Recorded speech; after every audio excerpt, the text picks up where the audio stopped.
Everyone, আজকে আমি নিয়ে চলে এসেছি ষষ্ঠ শ্রেণী 175 পাতার সরল নিয়ে। চারের দাগে সরল আমি আগে করিয়েছি, কিন্তু এই সরলটা একটু অন্যরকম, যেগুলো খুব আসবে এবং আসার মতো এরকম গুরুত্বপূর্ণ অঙ্ক।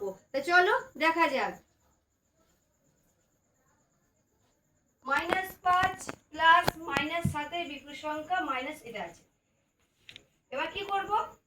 -5 আছে, লিখলাম প্লাস। এবার দেখো ব্র্যাকেটে লেখা আছে -7 বিপুল সংখ্যা। তা বিপুল মানে আমরা কি বুঝি? যা থাকে তার উল্টো হবে। তাহলে -7 আছে, কি হয়ে যাবে? +7। ব্যাস বসে দিলাম।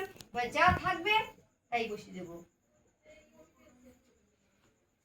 এবার কি করতে হবে? পরের নিয়মটা কি? ব্র্যাকেট তুলতে হবে আর চিহ্ন পরিবর্তন করতে হবে।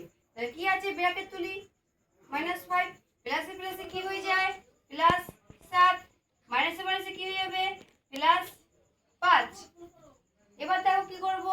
এবার সরলের নিয়ম হলো যোগ করতে হবে। তাহলে প্রথমে মাইনাস আছে, -5টা লিখে দিলাম, প্লাসে প্লাসে প্লাস, প্লাস মানে যোগ।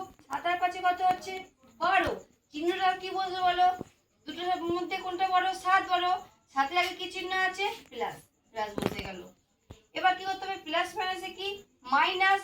তাহলে 12 থেকে 5 বিয়োগ করলে কি করতে হবে? 7। তাহলে চিহ্নটা কি হবে? যেহেতু বড় বড়, তার আগে চিহ্ন কি আছে? প্লাস।